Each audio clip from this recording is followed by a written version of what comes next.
Coming to you live from Weekend New York. edition. From New York. From Ooh. New York. Yeah, that's where I'm at. I was going to ask before we started recording, but I figured we'd let some people jump in here. How's the background looking here in my wife's childhood bedroom? Pretty awesome. It's pretty disturbing. Yeah. It looks like it could be haunted. Yeah, well, so I'm in front of the window, and so I'm like well lit, but the rest of Okay. everything behind me is like got this dark kind of like I was gonna creepy- say, man, it looks like one of those setups where like maybe I can see somebody like back there, like just standing in the corner. You know, if I Yeah. see anybody behind you, I'll let you Let me know. Yeah, let me know. Yeah. No, pretty excited to be here. We don't get to come up this way that much, but my wife's from upstate New York, so we're here for her birthday was the 16th, Tuesday or Wednesday. Wednesday it would have been.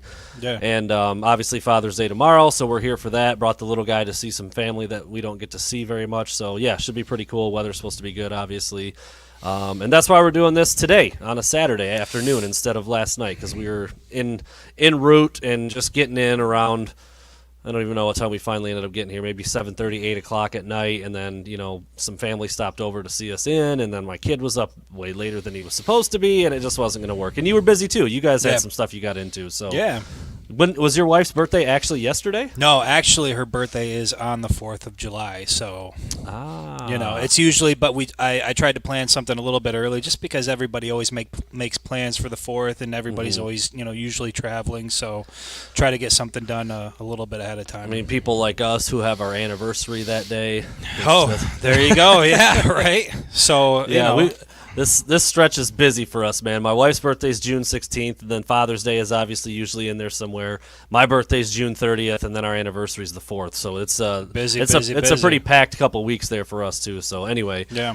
happy to be here with some family and trying to do this thing from. I was looking all over for a location. My wife's dad has a man cave type of setup. Not really it's pretty much unfinished at this point, but above the garage. Okay. And it's like crazy hot up there. Like it's not. There's no Yeah. AC or anything up there, so that wasn't going to work. And then I thought maybe the basement I could find a spot, but it was just too dark down there. I'm like, I guess I'm going in the bedroom, man. Just hopefully nobody if my kid comes strolling in right back here, just try to avoid, much comment or discussion on that. But we're gonna make it work. We're We'll gonna be make all right. it. We're gonna make it work. All right, let's get right into it. This is where we will start the podcast. So here we go, Chris. Let me start that again. Here we go, Chris. Would you ever get plastic surgery?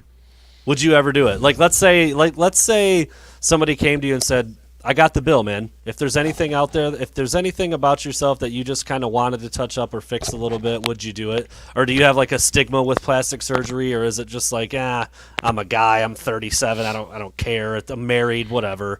Where do you land on that? Well, does liposuction count as plastic surgery? I think you could count that. Okay, then count me in. If somebody's if somebody's foot in the bill, I mean, honestly, man, losing weight is such a pain in the ass, and I know I have Yeah. to do it. I've been on all sorts of. I talked about the juice diet I was on not too long ago. But yeah, man, if I could get somebody to just kind of help me take care of the midsection, get me right, get me to where I want to be, I feel like it would be a lot easier to maintain the healthy lifestyle. But it's the combination of the healthy lifestyle plus being out of shape physically that just, making it over that hump is so damn difficult. So yeah, sure, if somebody's willing to pay for it, I'll take the lipo. I hear you. For me, it's right here, dude. This guy right Right here. there. That guy right there. So here's the deal. I'm 6 foot, 6'1", about 205 pounds. I'm not like a hefty person. I mean, we've seen each other in Yeah. person. I don't think most people would describe me as a fat guy.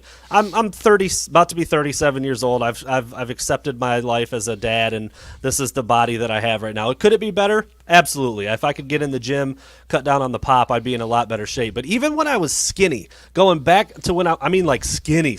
I know we kind of knew each other when I was younger. Dude, I was a beanpole. I'm talking like 140 pounds when I graduated high school at like 5'11", 6 feet tall. Wow, Like I was a okay. rail. Even then, I had a little bit of this little like neck gobbler here, dude. It's like a genetic thing in my family. and it just kind of is there. Like, as I start to get older, I already know what's going to happen because I can see my dad and I know what my grandpa looked like. I'm going to have these jowly things right here and a little bit of a turkey neck, and it doesn't even matter. Like, I could be in the best shape of my life, and I'm never going to have that chin that's just like a chiseled profile look. I've never had it, even when I was young, in shape, playing sports all the time, skinny, whatever. It just was there. So, like, I'm a little self-conscious about it. Like, I'm doing fine, dude. Like, my wife is pretty bad. I'm good, but like sometimes when I'm like out with people and I'm taking a picture, especially if it's from like down here, I'm good God, like how many chins do I have right there? You got to get how's your beard game? I mean, at some point, poor. are you able to? It's okay, poor. right. This is about as good as you gets, can you can offset a lot with a good beard game. So I have already found out. I don't know if I want to give my secrets away, dude, because I go on camera on here, dude. But, like, I know it doesn't grow in real thick, but if I can get it to about this length right here and then shave that line, okay, it does a good job of camouflaging what I got going on right there. Okay. I mean, it's a small thing. I don't think if anybody saw me, they'd be like, God, that dude's neck is freaking the grossest thing I've ever seen in my life. But it bugs me, and it's been there for my whole life, and it's a genetic thing, and thank you to my grandpa, and my dad has it, my aunt has it, and it is what it is. Men want to look good too, We the whole dad bod thing has really caught on, but we still want to look like we got our shit together. So nothing wrong with that. Nothing wrong with. But again, this is like it's like the Apple Watch, man. I was like, oh, those are dope, but I'm not gonna get one for myself. Then I won one for a Christmas party, and I feel like a badass when I wear that thing. Not so much anymore. Not so much anymore. It was like 5 years ago, but I still wear it. So with the plastic surgery, same deal. If a guy or girl was like, hey, I got you. What do you want? I might do it. All right. I'd have to think about it because, like, you're going under the knife. Like, I don't know. But if there was one thing, I think that would be it, man. So you're going for the chin neck area. I'm going for the love handles. The midsection. I don't even know if there is like I'm assuming there is where you can just kind of 100%. Yeah. Pull that bad boy up. A little tuck, a little face tuck. Yeah, right? I used to have a money little jawline, dude. I got the chin dimple. Like, I was killing it out there, dude. And now I'm 36 and a young Tom Brady. Packing it on a little bit, and this thing is just, and these guys are starting to, it's all downhill from here for us, right? How long are we gonna? What a depressing start. How long are we gonna do this topic? We shifted gears into a brand new realm of podcast right here. Are you happy, gentlemen? Are you happy with yourselves? Because we're clearly not. All right, here we go. First Michigan-related topic is, I think, a bummer, man. We're gonna go bummer, awesome, bummer. That's okay. How we're gonna. And for everybody who doesn't know at this point, we are gonna close with another layer of this Dr. Anderson thing. Every time we've talked about it, we're like, all right, we're gonna let it rest for a while unless something happens, and inevitably something has happened every time. I mean, so we'll get to that last. But first, we're going to talk about Michigan missing on its top quarterback target in 2022 and Nate Johnson. I mean, we've talked about him before. You and I were both pretty high on him because of his dual threat ability. I mean, he ran, sub 10.5, like the fastest 100-meter time in the state of California during track season. So the guy can really go. Plays wide receiver, so if you get him and he doesn't pan out at quarterback or he's not quite spinning it like you thought, you'd bump him outside and you've got a legit weapon out there with that kind of speed. Yeah. And it was Michigan or Utah. He was in Ann Arbor last weekend for his official visit, and 5 days later he's a Ute. I mean, it doesn't really need a spin. I don't think this is like, oh my God, he's the best quarterback I've ever seen. Michigan was on its way if they get him. But I also don't think you can just be like, whatever. I mean, it was Michigan and Utah. Like, that Michigan's got to win that battle. Like, if he's their number one target, which he 100% was, that's confirmed, you got to get this guy. If that's the guy you want, you got to get him. And they had him on campus. They brought him in for an OV. Now he's a Ute. I think this is a bummer. I think it's kind of a sign of where things are right now, a little bit tumultuous. Not the best optics for a lot of reasons. I mean, I don't know if kids really give a rat's ass about the Robert Anderson stuff, but bad press is bad press. Yeah. But I think it's a bigger picture about what we talked about before, the offense under Josh Gaddis, the lack of development at quarterback, all of those things. I think this is a bummer. I mean, if I'm a little too strong on that, put me in my place, man. I don't think so. I think that we've talked about it quite a bit, that there are, if you are a highly skilled recruit, quarterback, running back, wide receiver type kid, is based on what you've seen so far and the way Michigan utilizes those guys. Is Michigan a destination for you? And I think probably to an extent, some of that played a factor. And then also the fact that he's from California. He's from out west. Utah is obviously a bit closer to home, so gives him the ability to play away from home without being too far away from home.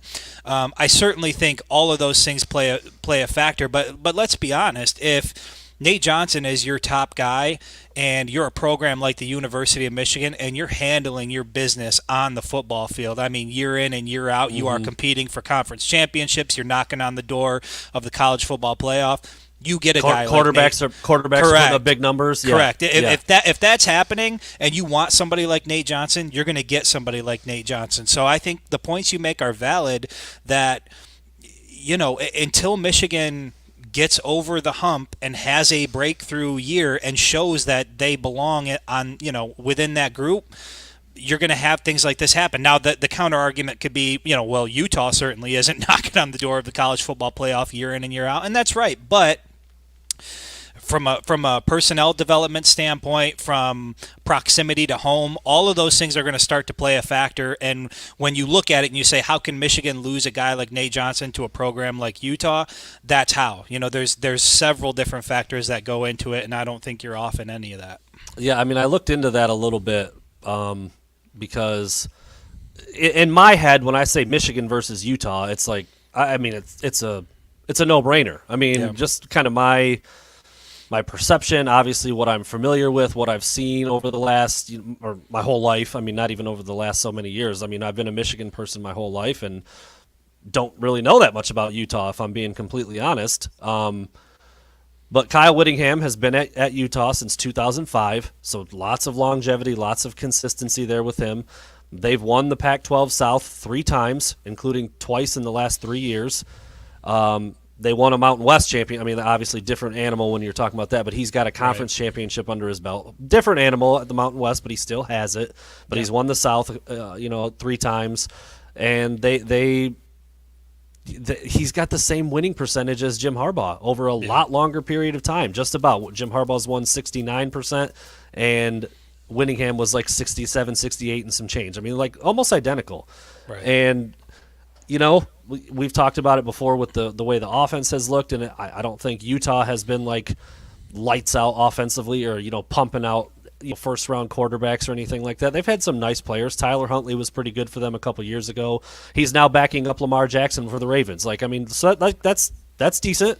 He wasn't drafted, but he did make an NFL roster, and he even played in a playoff game last year. So they've got a little bit that they can hang their hat on. It's interesting because Michigan pitched Lamar Jackson to Nate Johnson. They're like, this is the guy we want you to be. This is the kind of zone read type stuff we want to run with you.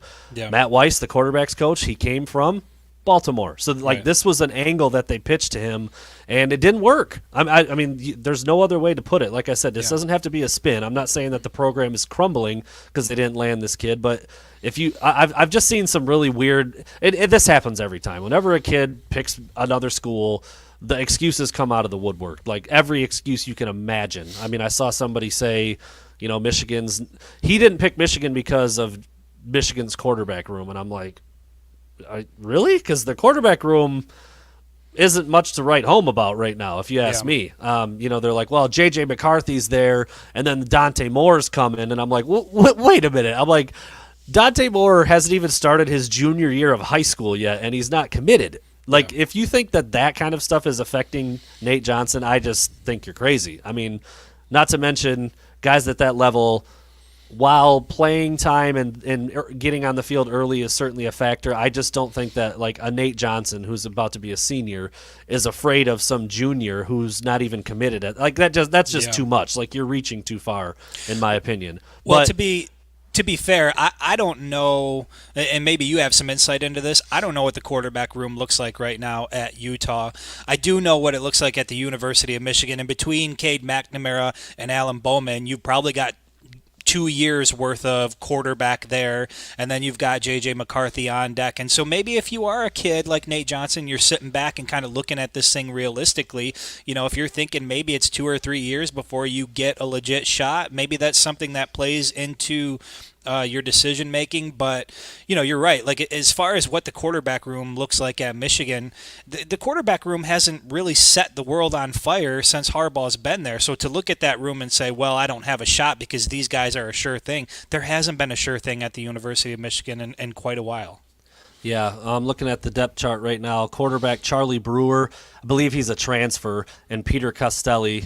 Charlie Brewer's a senior. He started 39 games, which wasn't at Utah. Let me pull him up real quick and see where he came from, because the name sounds familiar, and obviously he hasn't started that many. He was at Baylor, so they got a transfer quarterback in there from Baylor who put up a lot. Obviously put up some pretty big numbers, and started almost 40 games. So I mean, like, yeah, but that's this year, and that's a little ways down the road when you're talking about Nate Johnson. But the point is, it's not like, I'm going to walk in and be the guy from day one. Like, I don't think that's the case anywhere. Like, it's Power 5 big-time football. Right. And I think another thing is, look at the track record for Jim Harbaugh quarterback recruits. Brandon Peters, transfer portal. Dylan McCaffrey, transfer portal. Joe Milton, transfer portal. And so, Michigan has, and we've talked about this a lot, in terms of, like, recruiting and all the tools that Michigan has at its disposal, there are very few programs in the country that can offer, from an academic standpoint, from an athletic standpoint, the type of things that Michigan can offer. But these other things count. Whether or not you can develop quarterbacks, that counts. Whether or not you rise to exceed expectations on the football field, those things count. And I think kids are, more and more are going to factor those types of things in. And like I said before, I think if Michigan is a legit conference championship contender and they're knocking on the door of the college football playoff, they're landing some of these kids that they're missing on. Yeah, I mean, I mean, there's evidence that supports that. I mean, that's why the rich get richer. That's why the teams that win a lot of games get the best players. And it is kind of a chicken or the egg thing. It's like, do you get good players because you win, or do you win because you get good players? It's like they kind of have to go hand in hand a little bit. You gotta be able to step up and win some big games, make a splash, get people paying attention to you. Get the guys that you want. I mean, that's how this starts to work. And again, like Nate Johnson, we're not talking about a kid with 50 offers from Alabama and Clemson and LSU and Georgia and all the Florida schools and Texas. Like, Michigan and Utah was it for him. Like, that's really all he was considering at this point, and Michigan didn't land him. So now they're back to the drawing board with Connor Harrell and Justin Martin. Justin Martin's already committed to Cal. He was on an official visit there this weekend, I believe, or he was visiting. I don't know if it was an official visit, but he was there. And then Connor Harrell is from Alabama. I mean, you're talking about two guys that are not just easy plucks for a place like Michigan. So yeah, it's the recruiting picture does look a little bit murky in 2022. Now, a lot of people think that Michigan is in a really good spot with Dante Moore, but I mean, we're talking about 2023 now. Like, he's got two full years of high school left. Like, you got to take care of one thing at a time. So if as a fan you're making peace with what you think is going to happen with a 2023 recruit, stop all that right now, because there's enough that's happened to know that you cannot count on things like that. And I would say, as somebody who I know Dante quite well, I've seen him play. I've known him since he was an incoming freshman when it looked like he was going to be the starter at King. Like, I've known him for a while. I would say that Michigan's got the lead, but it's just, I mean, dude, it's the summertime before his junior year still. Yeah. I mean, like, let's relax a little bit on that and take care of what we can take care of first. I mean, JJ McCarthy came in with a lot of fanfare. It looks like he's not even going to see the field this year. And then now you don't know what's going to happen in 2022. We'll see what happens with Dante Moore down the road a little bit, but that's the situation as it is right now. Nate Johnson, number one target, off the board, committed to Utah a little bit ago. I think it's a bummer. Like I said, I'm not trying to put a spin on it and say it's the worst thing in the world, but I don't think you can just dismiss it as like, whatever, not a big deal. I think there's some meat there. I think there's something worth discussing there, and it's a miss for Michigan, no doubt about it. On the other side of things, Michigan got a commitment today from C.J. Stokes, a running back out of South Carolina. I heard about him, didn't know a whole lot about him though. I mean, I knew that Michigan had offered. I knew that he was, visiting, but I didn't really think he was going to commit. all the all the reports you can read and all the things you look up and all the things you try to find out about this kid was that he was a heavy South Carolina lean. He's from Columbia. I mean, so Yeah. right there where South Carolina is, has an offer from the Gamecocks, but might not have been made a priority by them. And now he's a Michigan commit. I wasn't ready for it. I mean, you and I are texting a little bit about something completely different. I'm like, oh, by the way, here's this. Yeah. And, neither one of us were even at a computer at the time. I mean, that's kind of how it goes on the weekends. And I tweeted about that. I'm like, man, I've covered recruiting for long enough to know you don't make plans when there's a big visit weekend because inevitably you'll miss something. And I did. And that's okay. But in the last couple of hours, I jumped on and talked to some people at Sports Illustrated about him. I looked up some of his highlight tapes, read some backstories about him. I actually think this is a nice get. He's not the highest rated kid in the world. He doesn't have a ton of big time offers, but when I put on his tape, I really like what I see. I mean, this is like a legit 4'4", 4'5" kid, so he's not he's not the fastest back in the country, but he's got plenty of long speed. He's got great forward lean. He's got a lot of wiggle. He's got some vision. He's got some power. Like, he's just an all-around solid back from what I can see. 5'11", just under 200 pounds. I like it. I mean, I'll say when something's not great, like when somebody commits and I'm like, I think this was a bit of a reach. Like, I will say that. I like what I see from this kid, from the little bit that I know about him, and obviously I'm going to learn a little bit more over the next couple of days and hope to put a breakdown up with his film and stuff like that. But from what I see right now, I like this commitment.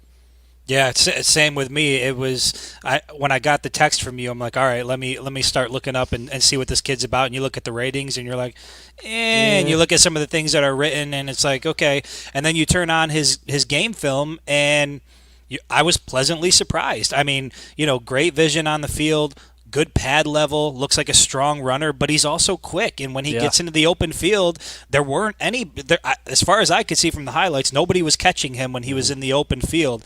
And so, you're right. He looks like a phenomenal all-around back, a guy that is, on the field all three downs, can be that workhorse.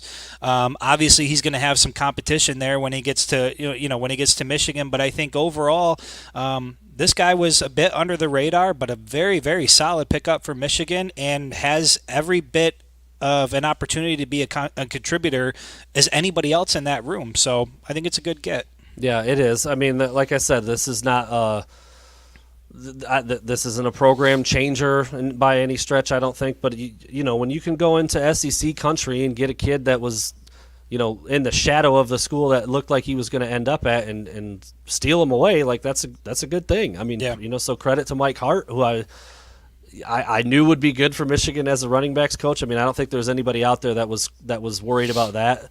His ability to recruit, his ability to connect, what he brings culturally, what he brings, schematically, X's and O's, all of it. I mean, him and Steve Clinkscale, I said all offseason, like those are two great hires. I think you're splitting hairs if you try to determine which one might be the better hire. I think they're both really freaking good.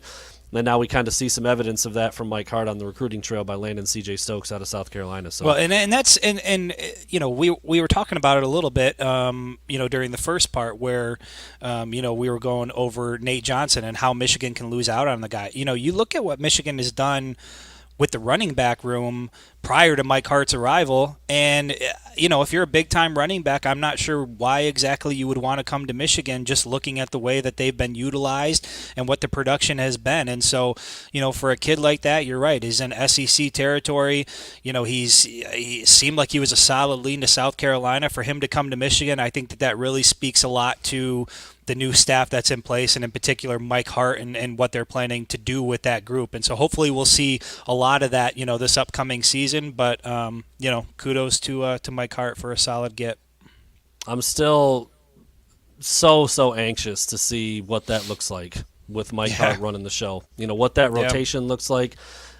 How many carries in a row does a certain guy get? I mean, if he's hot, does he stay in there, or is there this, kind of weird no explanation reason to take guys in and out? I mean, we saw that under Jay Harbaugh. And again, this is, was it Jay Harbaugh by himself? Was Jim involved in the rotation? Was Gaddis saying, I want this guy in for this package? I mean, we don't know the exact ins and outs of who's making the call.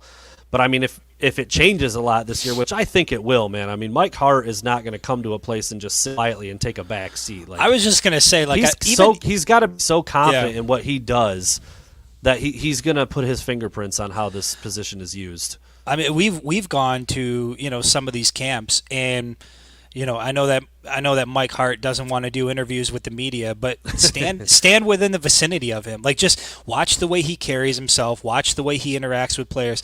Nothing about him comes off as a guy who's going to be passive in terms of how his personnel is going to be used. I feel very confident that we're going to see a different philosophy in that room, and that I think he's going to have his fingerprint all over the way these running backs are used. And I think that's going to be good things for Michigan. I thought he might fight you. I mean, I thought that was it. I'm like, Chris, don't get too close, dude. Don't follow him like that. No, we were at the Ferris camp. I'm sorry, we were at the Wayne State camp, and Sean Newell showed up, and Mike Hart showed up, and we were up in the press box at the time. And Chris was like, all right, I'm going to try to go down and talk to Mike Hart, which nobody got a chance to talk to him that day. A couple other reporters cornered him, and he pulled the no comment or no interview card, which whatever. I mean, that's probably not coming from him, if I have to be completely honest, but we did get a chance to talk to Newell. But anyways, so I'm still sitting up in the press box, and I can see Chris kind of like loitering around, almost like a vulture, right? Kind of just hovering about. It's kind of a weird dynamic. It's something you and I talked about, where you're kind of getting started in this stuff, and obviously with things opening back up as the summer moves along. We've been at a couple of things in person, and you're kind of just like, you just gotta follow him around like a creep, and when you get a chance to talk to him, you try it. You even said, like, I think he went in the bathroom, dude, but I don't really want to. I'm not gonna pull that move. I'm not gonna go stand. I was this close to taking the stall next to him to see if I could get a question out. And, and at that point, he's trapped. There's nowhere he can go. So. While he's pissing. So, Mike, how are things? The recorder. How's that running shoulder? back room looking? Yeah.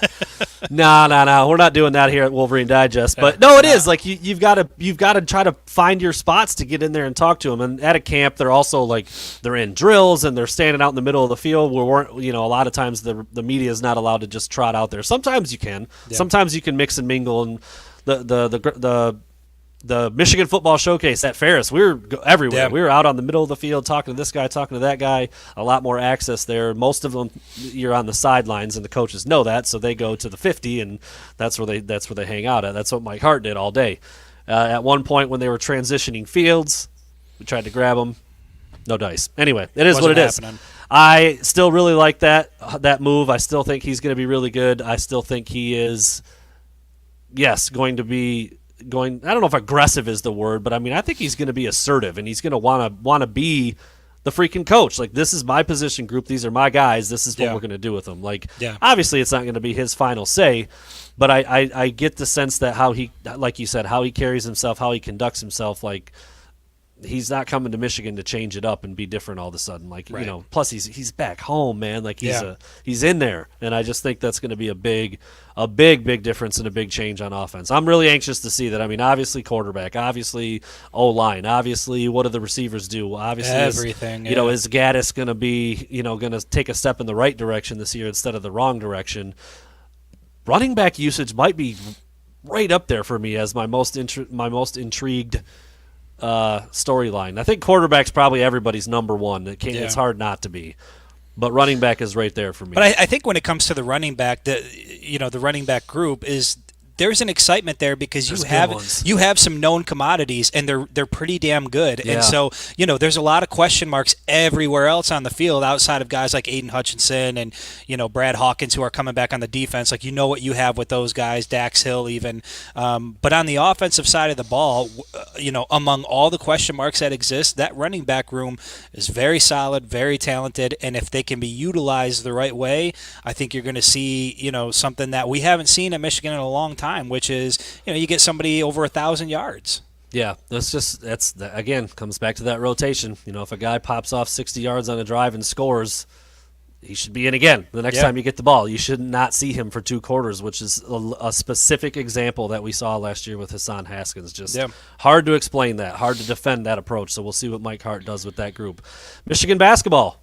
Also picked up a commitment over the last couple of nights. I think this was like late night, maybe Wednesday night. It felt like it came through on like midnight. Yeah, it came through real late, which is kind of strange because Doug McDaniel, the 2022 point guard, is a West Coast guy. He's a DMV guy. So I was thinking, I wondered why he waited till that time to let the news drop. But hey, whatever. It's his decision, his show, and people were still really excited about it. This is a guy that Jim Harbaugh, Juwan Howard, likes a lot, and despite some less than ideal measurables, we'll say. I mean, this is a small dude. I mean, he's listed anywhere between 5'8" and 5'10", and a $145. I mean, like, this is a small cat. I mean, that's small for a point guard, for a point guard in Division I, Big Ten basketball. That's a little guy, but he's a scrapper. He's feisty, athletic as hell. I mean, he's getting up and throwing it down at 5'8", 5'9". I mean, that's not a problem for him. I mean, he's not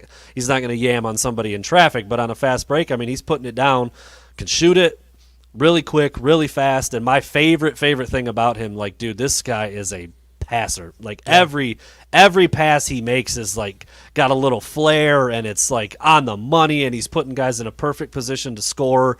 And that's what you want as a point guard. In your point guard. I mean, I played a little point guard in my day, and I tend to gravitate towards the point guard position, and I love watching dudes play like he plays. Is he small? He is. He's small.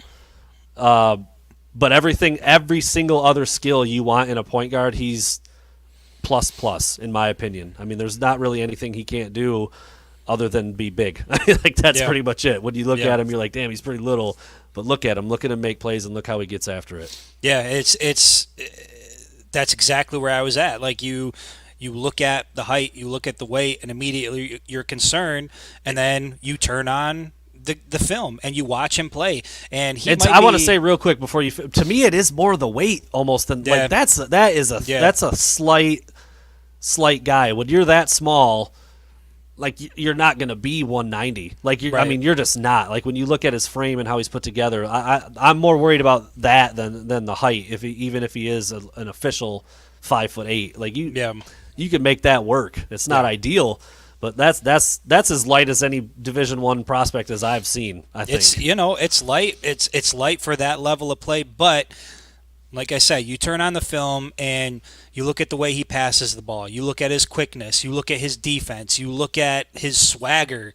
Those things all count. And I don't know, maybe, you take all those things together and he plays like a guy who's 6 foot and maybe a little heavier. I just think mentality and the way you play and the way you carry yourself can make up for a lot. I mean, I've seen dudes that are huge that just don't have the right mentality that works with their frame, that are soft as hell playing the game of basketball. He is not that. And so I get why people are hesitant to be excited about it when you take a look at how tall he is and how much he weighs.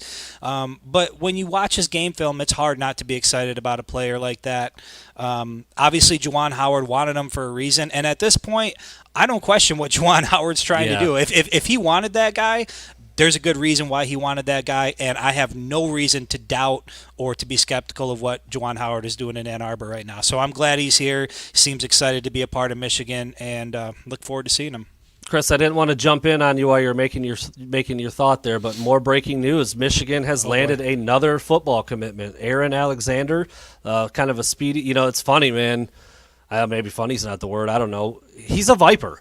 Like, that's exactly what this dude is. He is a 6'2", 205-pound, 4'4", kind of a safety, kind of a linebacker. He's from Belleville, so a local kid, and that's great to see. Maybe a fence being mended there. There's been a little bit of bad blood between Belleville and Michigan over the last couple of years, but I know Jermaine Crowell really well, the head coach at Belleville. He's a funny guy. I've always gotten along with him really well. I understand why there's been a little bit of a fallout here and there, but he's never been the kind of guy to push a kid towards any school. Like, I can say that, like, the conversations we've had, I know that he doesn't do that. Now, there has been maybe some times where he hasn't been as motivated to get on campus because I don't think they were seeing eye to eye on some things, and I don't know if the Michigan staff worked hard to get him on campus. So I think it was a two-way street for a while. But getting a commitment from a kid from Belleville is always a good thing. A local kid, he's going to understand it. I'm sure he probably grew up a Michigan fan. That's what you often see with these local kids who pull the trigger early. He just got offered last week or the week before after a nice camp performance at the Big House. Can really run. But, like, he's a Viper. It's funny. Like, I mean, he's even got, like, long hair. You look at him, you're like, that's That's William Mohan, who just transferred. Like, why? Again, I said this why the hell did he leave? Yeah. Why the hell is suddenly the Viper position just canceled and you can't use 205-pound linebackers who run 4.4? Like, I don't get that. But anyway, now they've got a commitment in place from Aaron Alexander from Belleville. Not going to spend a ton of time on him because I haven't had a chance to really look at him all that much. But I've seen bits and pieces. I've seen little clips of him running around here and there. Rangy, athletic, can cover side to side, pressure the quarterback, do a little bit of everything with a versatile guy like that. So thoughts real quick, because, I mean, you didn't even know what happened until I threw it up there and said it because it came across my ticker. My initial thoughts are, camp season is definitely underway. Obviously, the coaching staff is working hard to get as many of these talented kids on campus as they can, and you can see it starting to pay some dividends. And so, they're hard at work. I'll have to dive in and learn a little bit more about this guy. But from the surface level, it sounds like it's the exact type of kid you would want at the University of Michigan. So, we'll see when we look at him. Yeah, this will be interesting, too, this year. As a person who used to cover recruiting exclusively, like that's all I covered when I was with Rivals, at least for the last 4 or 5 years. Earlier on, I was doing a couple other things when I was low man on the totem pole. Hey, we need an interview with the swimming and diving coach. Go do that kind of thing. But it was weird not going to any games last year, and I probably could have, but I mean, a lot of it was just like, you were wondering if the games were going to get played and, like, is there a weird protocol? Like, do they want somebody coming and standing on the sidelines? Or if I go, do I have to sit up in the stands? Is there distancing? Like, so I didn't go to any games in person last year, and it was weird. And now that my role has changed, I'm not only covering recruiting more.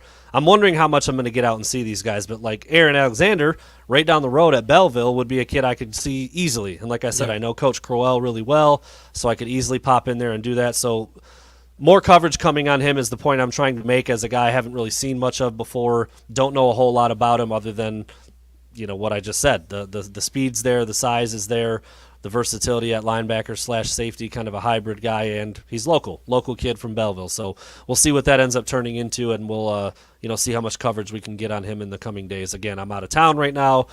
Chris isn't exactly plugged into the recruiting scene that way, so we'll cover it as we get to it. But that's another blast of positive energy, at least from a weekend at Michigan, where they could certainly use all they can get. I mean, this is another, not the highest rated kid in the world, not a million offers from all the big powerhouse blue bloods, but an athletic, versatile kid that you can do some things with, and so we'll see how that ends up playing out with him and look forward to seeing him in person. Couple comments here. What do we need? Oh, good work. Thank you. Appreciate that. I thought we were going to get some questions about the recruits there, but anyway. All right, you ready, dude? How's your mental health? How's your mental health with this thing, man? It's gotten better, over the past couple. I don't know, not talking about it. Yeah, we took a couple days off. Yeah, needed a little bit of a mental health break there, but obviously we've talked about it before, and it's not something that we want to keep. We don't want our platform to be this or be this exclusively, but to not report on it and to not talk about it is just you can't do it. If you don't think this is a big deal yet at this point, you're sadly mistaken. It's a very big deal and getting bigger, and it's getting bigger, and it deserves to be covered. So yeah, it's starting to get picked up by some of the national media a little bit more. Certainly with Big Ten Media Days around the corner, like people are going to start doing their homework and they're going to say like, whoa, like. I think a lot of people around the Big Ten know already, but some of the national people are really going to dive into it, I think, as it continues to move on. And I mean, it's like I said, or like we've said every time. It's like, all right, well, here's our live stream. We're going to talk about it because this happened, but next episode we're good. Like we're cool. Like we're not going to spend all the time on it unless something comes up and then something comes up. So yesterday while I was driving, and while we were kind of figuring out if we were going to be able to go live or not, or if the timing was going to work. Some point during the middle of the day, this letter comes out. This letter from over 100 people, some very prominent people. Jim Brandstatter, again, out there saying whatever the hell he wants to say at this point. Now Dan Deerdorf, the other part of the Michigan broadcast team, Jack Harbaugh, who... I mean, like you're the head coach's dad, man, and you coached there before. Like now you're attached to this, which makes it hard for Jim. Jim said what he said at Ferris State. It wasn't the worst thing in the world, but it wasn't good. I mean, we both agreed that he kind of put his foot in his mouth. No comment would have been better, but there's a lot of things he could have said that would have been much better, and he didn't. Yeah. I'm not ready to I'm not ready to drag Harbaugh for that necessarily. It was pretty insensitive. It was pretty tone deaf, but given the setting, the length of the statement, it wasn't good. It's pretty bad. But this stuff that's happened since then has been like Twilight Zone shit. Like I don't even know what I'm hearing, at this point. So the letter, John Falk, the long time. Actually, I forgot I put this up here. Here's the list. Kind of small, so I apologize if you can't really see it, but I'll be able to see some of the names. Craig Dunaway. That's a guy I've had numerous contacts with, when his kids were playing at Michigan. Jack and Carter Dunaway actually he committed to Michigan, ended up going elsewhere. But, point is, these are people that are alive and well and speaking on this pretty openly. I mean, you can look through the names there. John Falk, we said, Steve Everett, John Gindia, who I've met before, Jim Hackett, former athletic director. I mean, there's a bunch of names on here that Michigan fans are going to know, before our time in a lot of cases. But the point is, 100 people have now attached their name to this defensive Bo Schembechler, and they're basically saying, I don't care what everybody else is saying, Bo's the best and he wouldn't do this. I mean, that's essentially what it comes down to. Yep. It's more of the making him into this person who's above reproach and there's no possible way he could do any wrong, which is just stupid. Yeah. I mean, it's just stupid to say that about any human being who has ever walked on the earth. I mean, I think people who know me well would say, good dude, great dude. But there's nobody on the planet who could say, he would never do anything wrong. Right. It's crazy. It's a crazy stance to take, especially when you've got so much evidence that something was wrong and that Bo did know about what was going on. I can't really comprehend, what they're trying to do with this. Let me say first that I understand the desire to want to defend Bo Schembechler. If you were one of those people that were, you were close to him, had a ton of respect for him, part of his family, I get why, you're seeing some of the things come out in the media and you want to defend his character and make sure that his legacy isn't tarnished. But the way that people are going about it you're right. This is just stupid.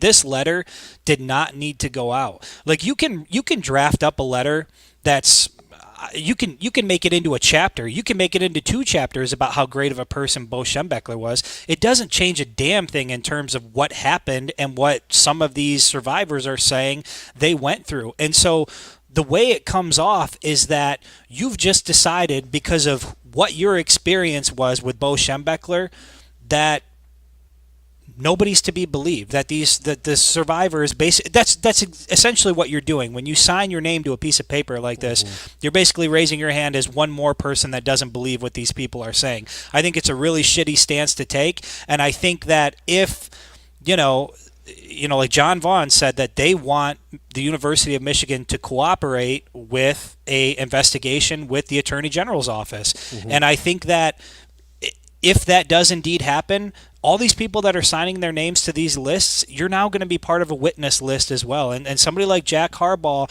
he's wrapped up in this, and I think it is a really bad look to attach your name to something like this when your son is the head coach at the University of Michigan and is already in a really tough spot in terms of how he's going to handle this, what he's going to answer. The fact that he signed his name to it just is going to make things more difficult for Jim Harbaugh, and overall it's a really poor look.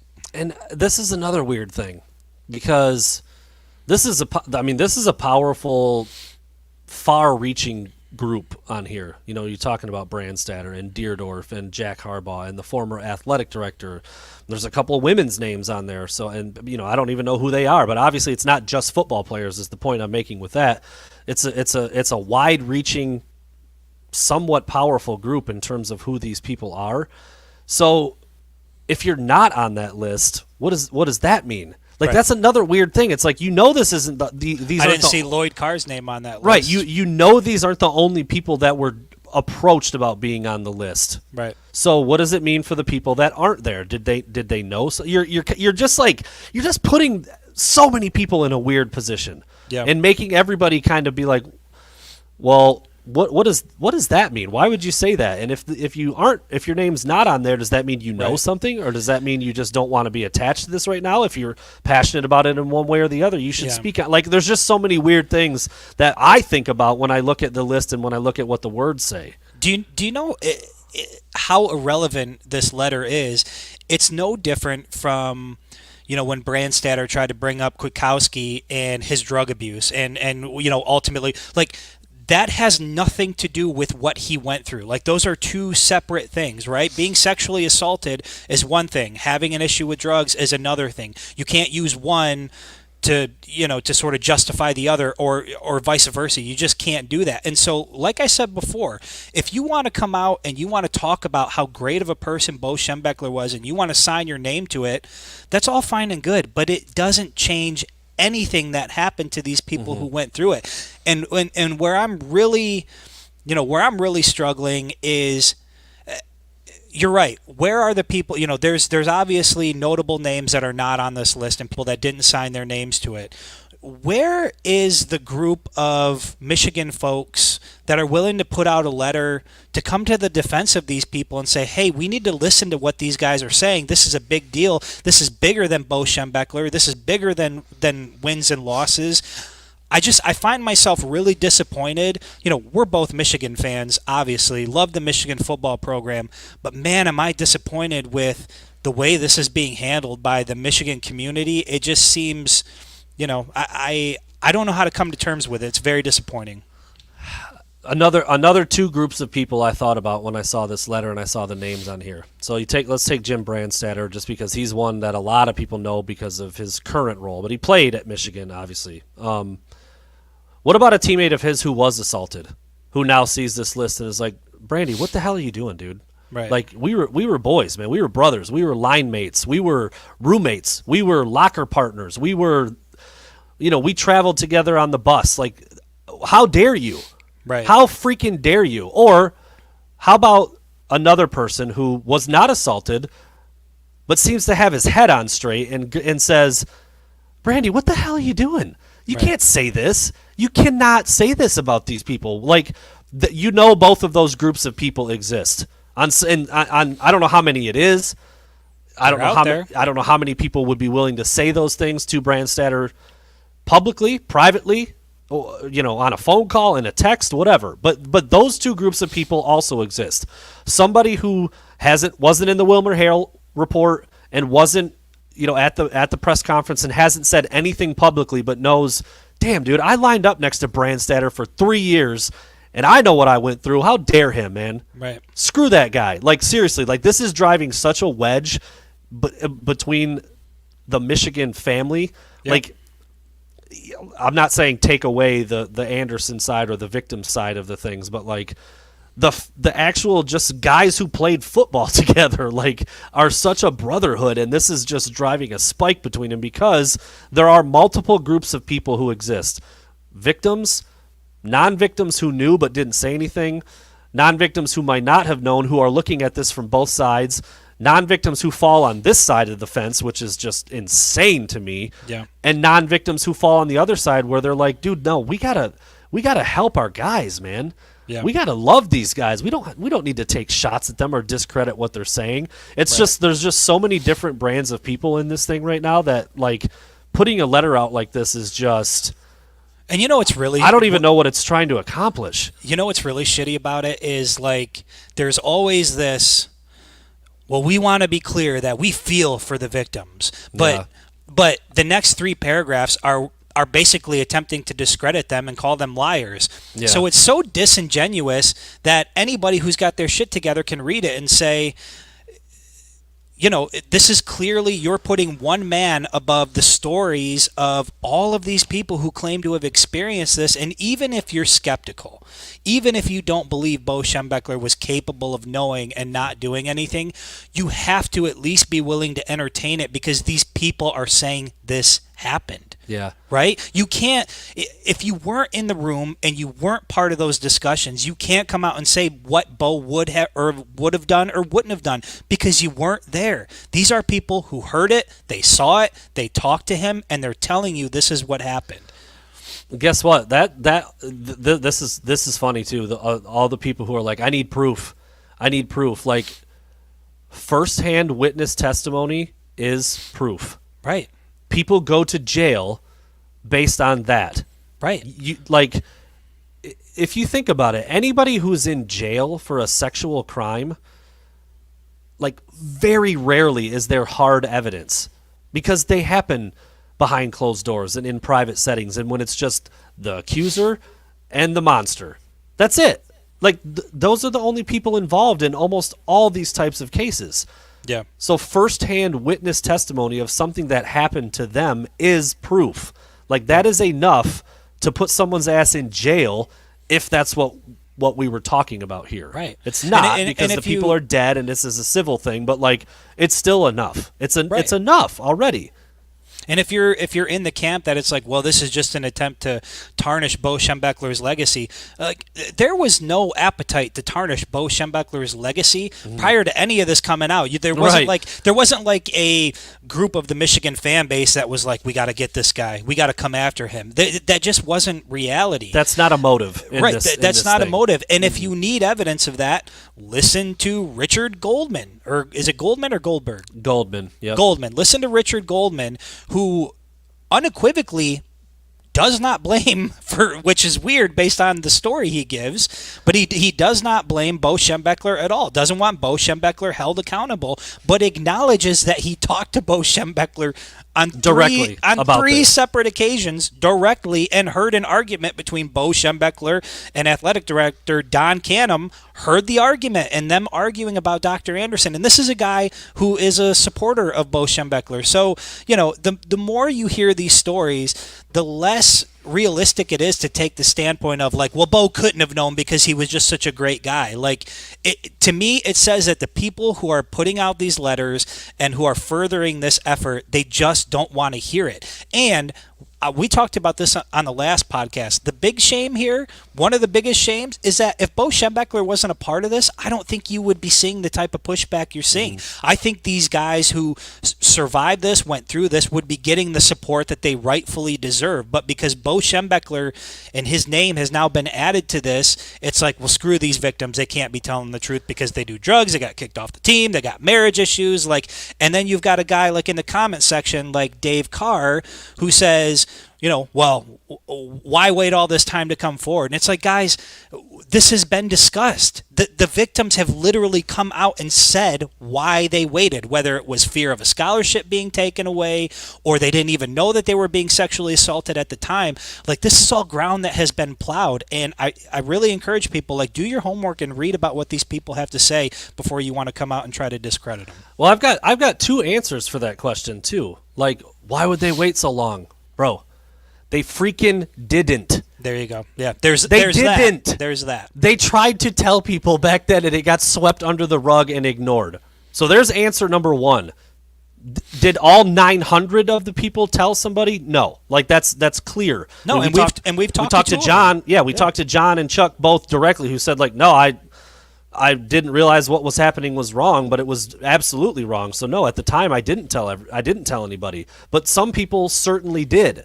So this whole, like, why did they wait so long? Some didn't.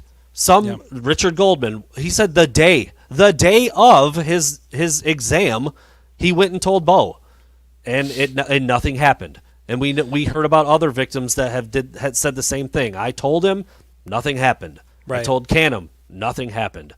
So that I don't. Why is that question being asked? And still? you want to know what's really crazy is not only why is that question being asked, But why is that question only being asked of the survivors and not of the University of Michigan? I don't hear anybody saying, why in the hell would the University of Michigan wait so long to take care of this? Right? So for all of these questions that you want to ask the victims and you want to put them on trial, you need to turn some of those questions back to the University of Michigan. You need to be asking why the University of Michigan waited so long to handle it. You need to be asking why the University of Michigan is not releasing medical records to the patients themselves who are requesting it.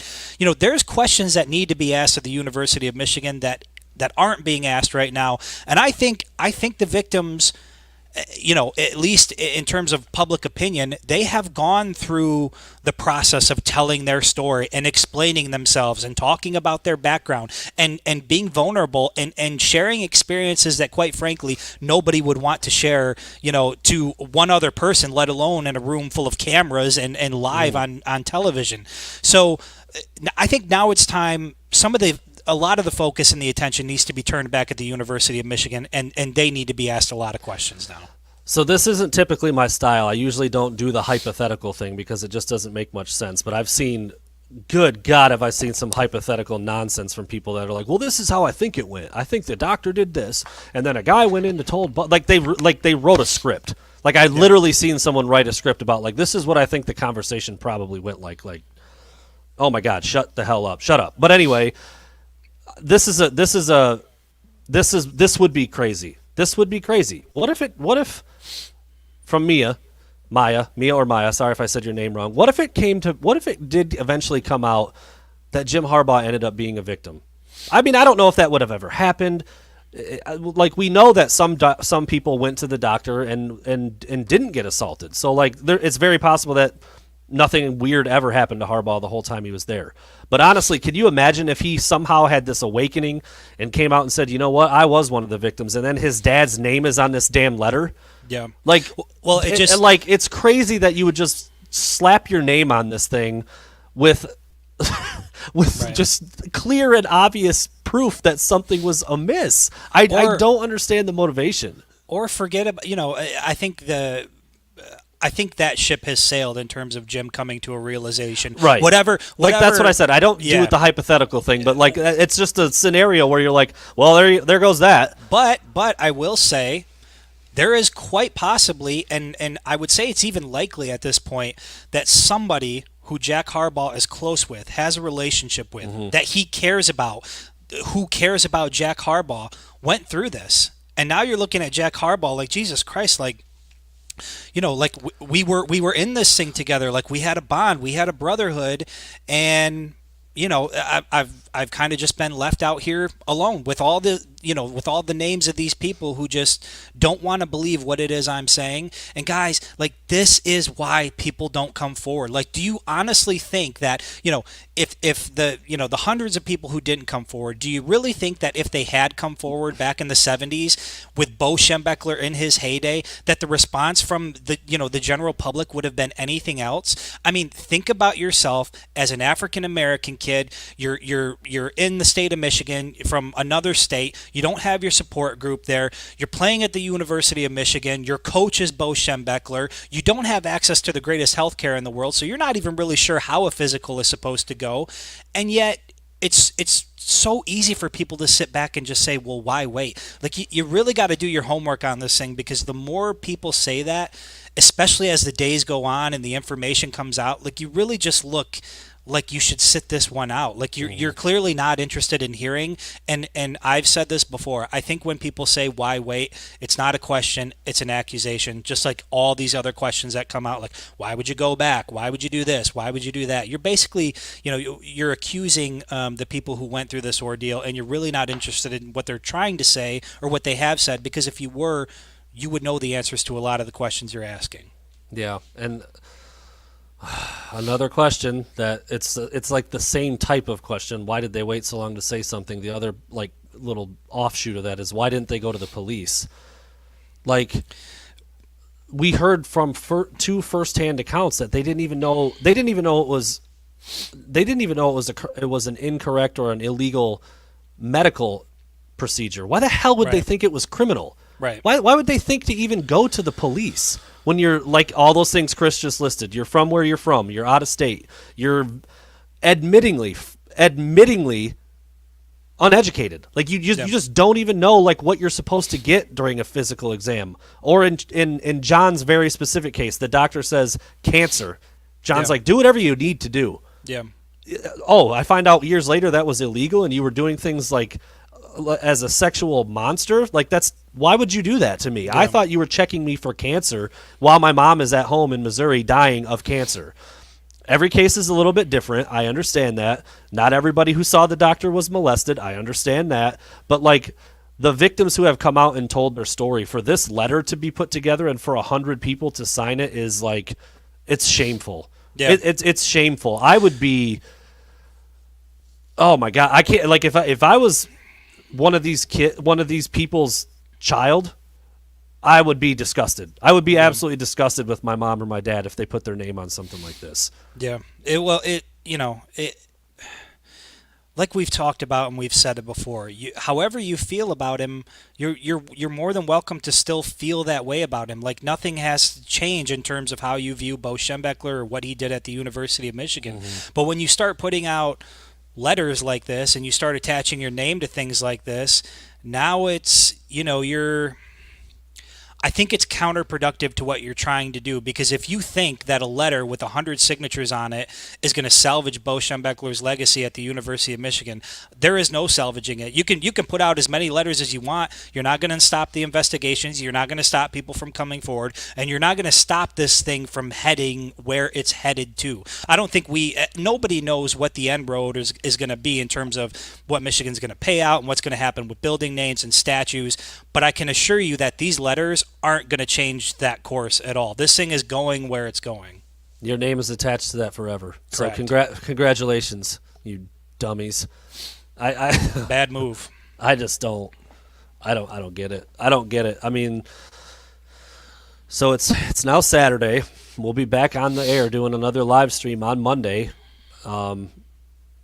I mean, at this point, I would just assume that there's going to be another layer to this thing by then. I mean, I don't know how, with the way that this is trending, and I said this to Chuck. I'm sorry, I said this to John.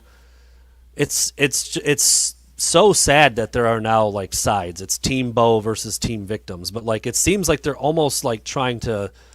Well, here we got this, and we got this, and we got punch, this. counter punch. It's like it's just horrible, and like the problem with that is that. The punch or the counter punch coming from the victims absolutely needs to happen. Like they need to do that. Everything that they want to say and bring forward and tell, they should. Right. And everything from the other side just shouldn't happen. It's like it's just so juxtaposed to what should be going on and what shouldn't be, the right and the wrong here. I've seen people say like, well, that's convenient that, okay, you can have your opinion and anybody who disagrees with you is just automatically wrong. I don't even understand how your brain gets to a point where you can look at this thing and say, like, I'm going to defend that side of it. Yeah. Like I mean, we still have people defending Dr. Anderson, so we're not even in a position anywhere. Like, I see it every single day. Those are fewer and more far between. But I have seen the whole, like, are we even sure that what he did was wrong? It sounds like an Army physical to me. Yeah. Like, you're an idiot. You haven't read anything. You haven't been paying attention to anything. You haven't heard any of the firsthand accounts of what he did. If you still think that he's just putting a finger in a butt and feeling some balls, then you're not paying attention. You don't want to know the truth, and you don't want to listen to what really happened, because it's freaking disgusting what this dude did behind closed doors. Yeah. Like, it's a level of disgusting that, like, I can't understand how anybody would have those words come out of their mouth where they say, like, are we sure what he did was even that bad? Like, I got a physical from him. It was fine. Which is in that letter, by the way. Yeah, Brandstatter, right? Like, yeah, I had him and was fine. I didn't notice anything. I didn't have any issue. Like, okay, then kudos to you and good for you for not going through that. It's like, do you want a cookie? Yeah. Do you know how many? Dude, I want to call him names so bad. Is that bad? No, it's not bad. do you know? Like, do you think rapists rape every single person they come into contact with? Like, that's just not how it works. Like, oh, I passed, so-and-so at the grocery store. He didn't rape me. Just seemed like a good dude. So, couldn't have been. It just, the defenses are as more comes out, the defenses, in my opinion, get weaker and weaker, and the people who are continuing to defend it just look dumber and dumber. I sent a text to somebody that was along those lines. It was like, a guy who's like, everyone's like, maybe the case hasn't solved yet, or like whatever the case may be, but it's like a guy who's like, yeah, he's a murderer. Like, that guy killed some people. And you're like, didn't kill me. Right. I'm good. I'm Right. good. Like, I don't believe that he did any of those things because he didn't kill me. It's just like, when you put this into some different examples and some different analogies, it sounds insane. And like, this particular one sounds insane to me and to, I think, to most people. But Jesus, dude, 100 people that are well known are on that list. So maybe that group is a little bigger than we thought. I thought it was like 90-10. I did. I thought it was like 90% of people are on the side of this thing where it's like, all right, this was really bad. Bo knew. Let's just fix it. Let's just fix it and move on from it. Do you know how I know we say that from sitting in our seats, but it just seems like the answer is simple. Like, Michigan has work to do, right, to make sure that they're doing right by anybody who went through this while they were at the university. But the way to fix it just seems so simple from where I'm sitting. And think about what we're really defending. It's not, or what the people who signed their name to that letter are defending. Like, you want to defend Bo's legacy. I get that. But at this point, Bo's legacy, to me, is different from those folks. And there, like I said, there's not any amount of letters that are come out that will change that. But really, this isn't about Bo Schembechler losing his freedom or going to jail. This is really just about how he's remembered at the University of Michigan. And so I really don't understand the fight coming from the other side, which is basically to ensure that a statue remains and that Bo Schembechler's likeness remains all over campus and the sayings remain all over campus. Because outside of that, nothing is really going to change. I'm going to feel about Bo Schembechler from now on the way that I feel about him based on the things that I've heard, and the people who signed, the 100 people that signed their name to that list. They're going to feel the way that they feel. And guess what? That's allowed. Everybody can feel the way they want to feel.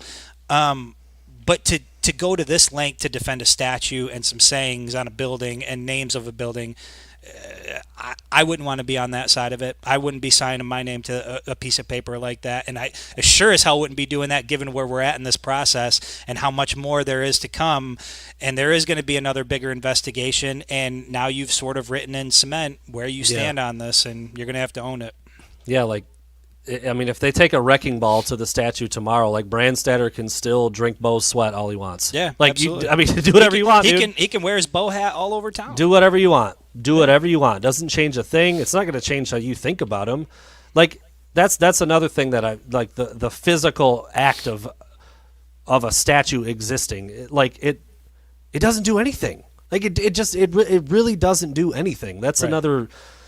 It kind of got me thinking about, like, why the hell do we put statues up in the first place? Like, it's just kind of like maybe that doesn't even need to happen. I don't know. But, yeah, man, it was just a bummer to hear about that, while I was driving in. And then, I kind of dove into it a little bit more when we got here. And I'm like, oh, my God, man, we're going to have to do this again for like a half an hour or more. Yeah. And talk about these people that, like, they just don't seem to get it. They just don't seem to get it. And we can go back to the same points we've made 50 times. Best case scenario in the world, which at this point has gone out the freaking window if you ask me, is that Bo did not know, but this still took place on his watch, which means he sucked at what he was doing. Yeah. I mean, like, that's the best case scenario for them. Do you want a statue of that guy? You want a statue of the guy who had a doctor working for him for 30 years that raped 1,000 people. Right. Whether he knew about it or not, like, that's the guy you want to put a statue up of. All right. Yeah. I mean, I don't think so. I mean, we don't even get into the whole, like, actual accomplishments as a coach, because that's another debate. He didn't win a national title even. Yeah. Is there another college coach in the country who has a statue who doesn't have a national title? I have no idea. I'm not a big statue guy, so it's like, to me it seems to me the answer seems pretty clear. But I do want to say what I've said before, and that's two things can be possible at the same time. Mm-hmm. That the things that they said in this letter that they released, that Bo was, they talk about his integrity and they talk about his character. Those things can be true. Your experience with Bo and the person you knew can be true. Simultaneously, the other side of it can be true. These things that the victims have come out and said, and like, hey, I talked to Bo about this. Bo went to Canham. Bo was pissed off that Anderson was still employed. I told Bo that this exam happened and I wasn't comfortable with it. That can also be true. Like, those two things can coexist. And so these people that are rushing out to defend Bo Schembechler, like, okay, cool, but guess what? The other side of that can also still exist, right? Like, it's not like it's one or the other. Like I said before, people are flawed. People don't always make the best decisions. And at this point, there's no amount of letters that are going to come out that are going to, remove this from being part of Bo Schembechler's legacy forever. It's just there. I agree. No, I agree wholeheartedly. Well, Chris, we're going to have a good Father's Day tomorrow, man. I hope you do. Hope so. I know I'm going to. I'm looking forward to it already. We will be back here on Monday. I'm not even going to say the words. We'll be back on Monday. Monday, and we'll talk about what we need to talk about. So we'll see what that is. Thanks everybody for listening. Check everything we put up on WolverineDigest.com. Going to jump into this commitment stuff. Going to take a deeper dive into the official visit weekend. Got some pretty good scoop out of there in terms of who Michigan is really recruiting pretty aggressively. So we'll have some good stuff coming out over the next couple of days. Might be a little thin tomorrow. I think that's probably safe to say. Maybe a little thin tomorrow, but we'll be back after it pretty hard on Monday, and that's when we'll be back live as well. Thanks for listening, everyone.